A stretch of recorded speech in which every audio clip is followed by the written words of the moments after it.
자, 오늘 샤우팅할 말씀은 마지막 절 15절입니다. 에스라서 9장 15절 말씀 우리 힘차게 샤우팅합니다. 시작. 이스라엘의 하나님 여호와여, 주는 의로우시니 우리가 남아 피한 것이 오늘날과 같사옵거늘 도리어 주께 범죄하였사오니 이로 말미암아 주 앞에 한 사람도 감히 서지 못하겠나이다 하니라. 이스라엘의 하나님 여호와여, 주는 의로우시니 우리가 남아 피한 것이 오늘날과 같사옵거늘 도리어 주께 범죄하였사오니 이로 말미암아 주 앞에 한 사람도 감히 서지 못하겠나이다 하니라. 이스라엘의 하나님 여호와여, 주는 의로우시니 우리가 남아 피한 것이 오늘날과 같사옵거늘 도리어 주께 범죄하였사오니 이로 말미암아 주 앞에 한 사람도 감히 서지 못하겠나이다 아니라. 에스라서 9장 15절 말씀. 아멘.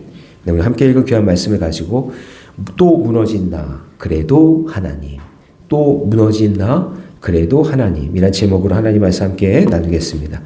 우리가 살아가는 세상을 때때로 불공평해 보이고 악이 더 강해 보일 때가 많습니다.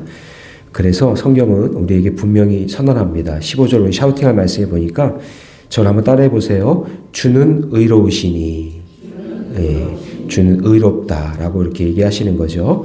하나님의 의로움은 단순히 죄를 심판하시는 그런 공의만 의미하는 것이 아니라 이 의로움 안에는 은혜를 베푸시는 궁유함, 그리고 죄를 깨닫게 하시는 사랑, 그리고 회복으로 이끄시는 신실하신 하나님의 마음이 담겨져 있다라는 거죠. 의롭다라고 했을 때 그 의는 심판하시는 하나님만 있는 것이 아니라 의라는 말이 들어가면 하나님과 우리와의 관계를 이야기하는 거예요. 관계. 의는 관계. 예. 여러분 예전에 의로운 형제라는 동화 보신 적 있죠? 예. 형과 동생 사이에서 예. 형이 먹을 게 없으면 동생이 갖다 이렇게 주고, 또 동생이 먹을 거 없으면 형이 또 이렇게 먹을 거 갖다 주고 하는 의 좋은 형제라고 했을 때 그 의라는 거는 좋은 관계라는 거예요. 우리가 하나님을 의롭게 여기면 우리가 하나님과 관계가 좋은 거예요. 예. 하나님은 우리를 심판하시기도 하시지만 그 심판 속에는 하나님의 사랑이 담겨 있다는 사실을 꼭 기억하시기 바랍니다. 그래서 에스라 9장에서 우리가 죄 가운데 있는 백성을 향한 하나님의 의로움과 그 앞에 서 있는 한 사람의 철저한 어떤 회개, 이런 관계, 이 관계가 오늘 우리에게 주시는 귀한 메시지거든요. 그래서 오늘 말씀을 통해서 하나님의 의로움 앞에서 우리가 어떠한 자세로 있어야 되는지 그것을 함께 살펴보도록 하겠습니다. 자, 첫 번째, 우리가 하나님의 의로움 앞에 있으려면 잠시 베푸신 은혜에 감사해야 된다라는 거죠. 은혜에 감사해라. 자, 여러분, 에스라가 죄 가운데 있는 백성들에게 하나님께서 베푸신 은혜를 기억하고 감사하라고 지금 고백하고 있어요. 자, 우리 8절 말씀을 천천히 한번 읽어볼게요. 8절 시작. 이제 우리 하나님 여호와께서 우리에게 잠시 동안 은혜를 베푸사 얼마를 남겨두어 피하게 하신 우리를 그 거룩한 처소에 박힌 못과 같게 하시고 우리 하나님이 우리의 눈을 밝히사 우리가 종노릇하는 중에서 조금 소생하게 하셨나이다. 겉으로는 바벨론 포로로 끌려가서 망한 것처럼 보이잖아요. 그 70년 동안 망해 있다가 다시 나라를 찾았잖아요. 이게 망한 것처럼 보이지만 하나님은 포로에서 다시 돌아오게 하셨고 다 죽이신 것이 아니라 잠시 동안 은혜를 베푸셔서 우리가 이렇게 남은 자로 다시 돌아오게 해주셨다. 아, 이게 하나님의 은혜구나. 그 얘기하는 거예요. 이 말씀이. 우리가 이렇게 징계를 받았지만 하나님께서 우리를 다 죽이신 것이 아니라 우리를 남겨두셔서 이렇게 다시 고향 땅에 돌아오게 하셨다라는 거죠. 그리고 또 무엇에 대해 감사하고 있냐면 성전을 다시 세우게 하셨잖아요. 9절을 보세요. 우리가 비록 노예가 되었사오나 우리 하나님이 우리를 그 종살이하는 중에 버려두지 아니하시고, 그렇죠? 그다음에 바사 왕들 앞에서 우리가 불쌍히 여김을 입고 소생하여 우리 하나님의 무엇을 성전을 세우게 하시며, 우리를 다 버려두지 않고 성전도 이렇게 짓게 해주셨구나. 지나고 나니까 그게 다 잠시 동안 은혜를 베풀어 주신 거구나라는 것을 고백하고 있는 거죠. 그래서 완전히 멸망당할 수밖에 없는 상황에서 하나님은 숨 쉴 틈을 주셨고 또 다시 회복시켜 주셨구나라는 것에 지금 감사하고 있는 거예요. 지금 이 고백을 하고 있는 에스라의 마음은 우리가 여기까지 온 것도 전적인 하나님의 은혜고 이건 당연한 결과가 아니라 기적 같은 하나님의 은혜다라고 이야기하면서 감사와 감격을 하나님께 고백하고 있는 겁니다. 그러므로 여러분 심판 가운데서도 하나님은 반드시 남는 자를 두신다는 거예요. 오늘 여러분 이 새벽에 새벽 예배를 향해 달려나온 여러분들이 여러분의 가정에 우리 교회에 남은 자가 되셔서 하나님의 영광을 드러내고 하나님의 은혜를 드러내는 귀한 삶이 되시기를 주님의 이름으로 축복합니다. 그래서 여러분 세상 사람들은 어떤 사고를 당하거나 어떤 아슬아슬한 어떤 사건이 있었는데 거기서 살게 되거나 피하게 되면 세상 사람들이 이렇게 얘기해요. 운이 좋았다고. 예. 근데 운이 좋았다고 얘기하면 안 되고 우리는 뭐라고 얘기해야 돼요? 하나님의 은혜입니다. 이렇게 얘기하는 거예요.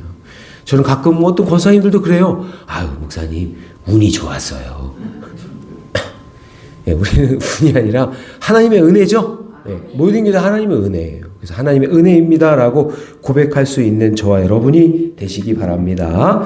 자, 적용 질문 드립니다. 나는 지금의 삶을 당연하게 여기고 있습니까? 아니면 하나님이 나에게 베푸신 은혜로 고백하고 있습니까? 모든 것이 하나님의 은혜입니다라고 고백하시기 바랍니다. 자, 두 번째, 우리가 하나님의 의로움 앞에 서려면요, 변명할 여지가 없는 죄인임을 고백해야 된다라는 거죠. 자, 이제 곧 이어서 고백하는 내용은 약간 좀 무겁습니다. 우리 10절 말씀. 10절 말씀 같이 읽습니다. 다 같이 시작. 우리 하나님이여 이렇게 하신 후에도 우리가 주의 계명을 버렸사오니 이제 무슨 말씀을 하오리까? 자, 잠시 은혜로 말미암아 우리가 다 죽을 수밖에 없었는데 이렇게 살게 하셔서 다시 곡당으로 돌아오게 하셨고 또 성전도 지어주셨는데 그런데 에스라가 와서 보니까 아니 그렇게 통원하고 그렇게 불신결혼해가지고 망해서 결국에는 이렇게 포로로 끌려갔다가 돌아왔음에도 불구하고 또다시 죄를 범하고 있는 이스라엘의 모습을 본 거예요. 그러니까 지금 에스라가 아니 우리가 주의 계명을 버렸사오니 이제 무슨 말씀이 있겠습니까?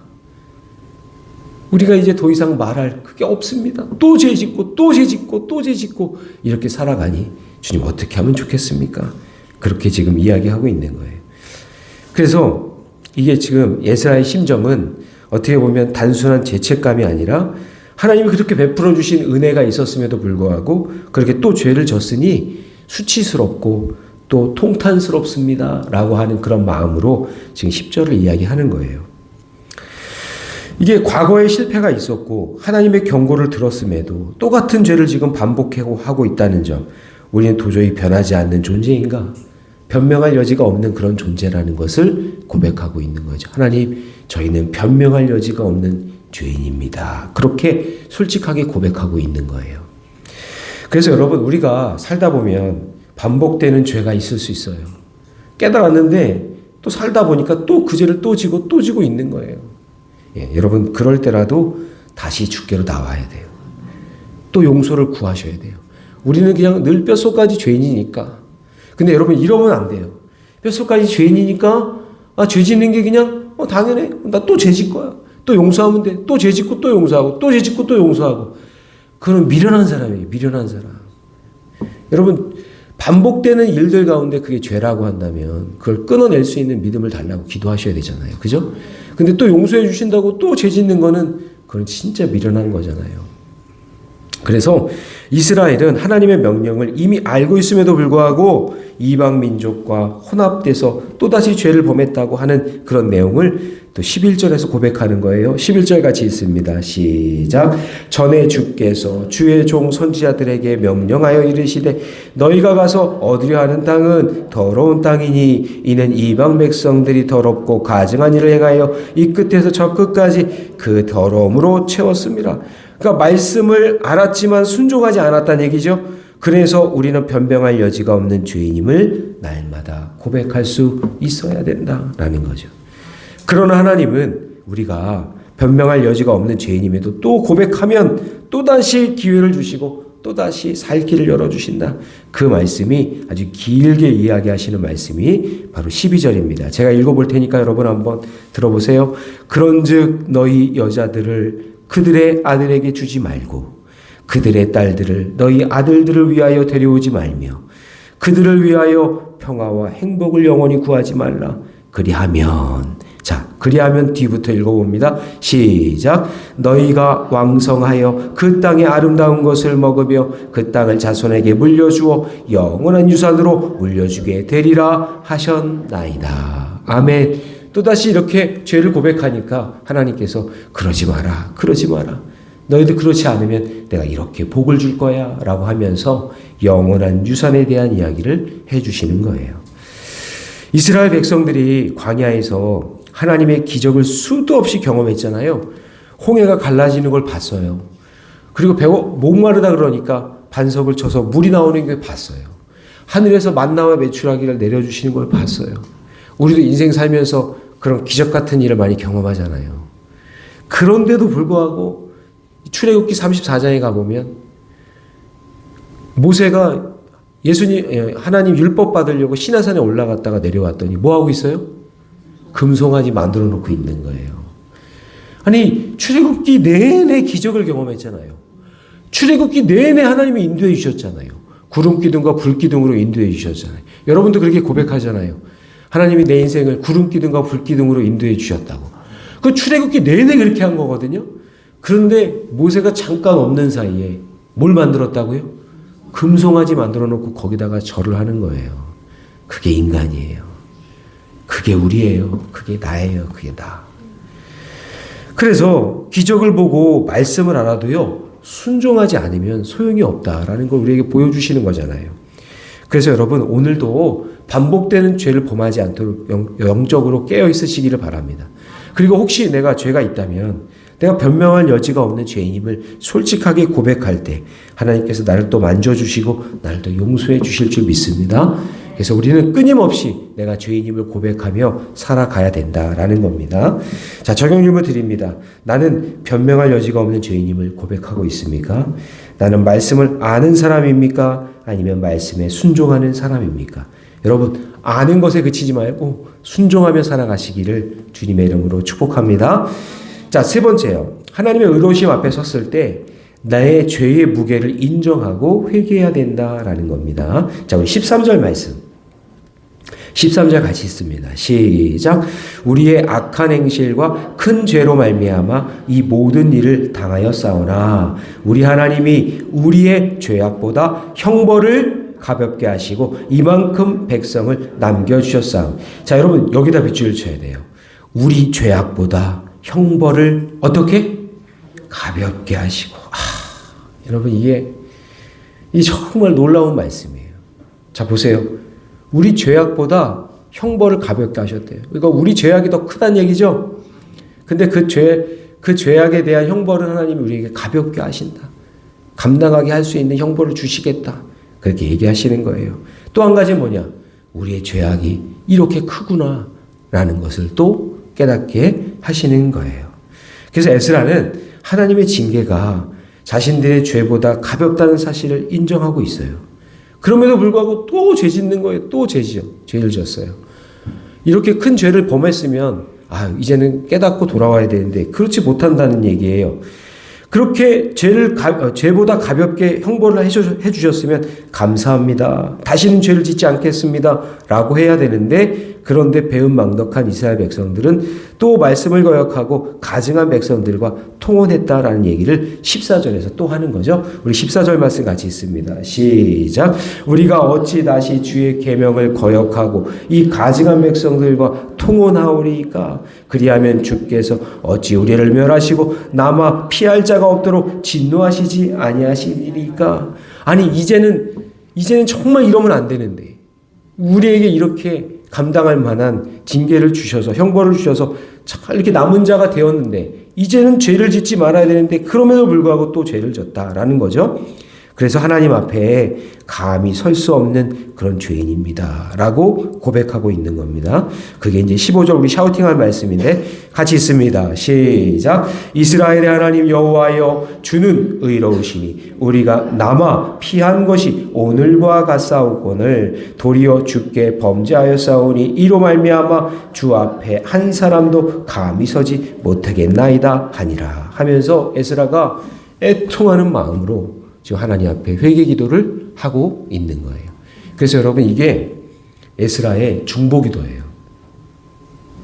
에스라가 지금 죄 짓고 있는 이스라엘 백성들을 대신해서 간절히 기도하는 거예요. 그래서 앞부분에서 어떻게 기도했죠? 겉옷과 속옷을 찢으며 그 다음에 머리털과 수염을 뜯으며 그렇게 기도했다는 얘기예요. 간절하게 하나님 이 백성을 용서해 주옵소서.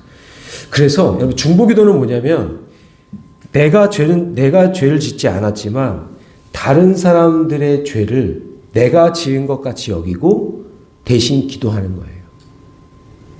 그래서 에스라는 그 민족의 죄를 가만히 보고 있는 것이 아니라 나의 죄로 여기고 간절히 기도한 거예요.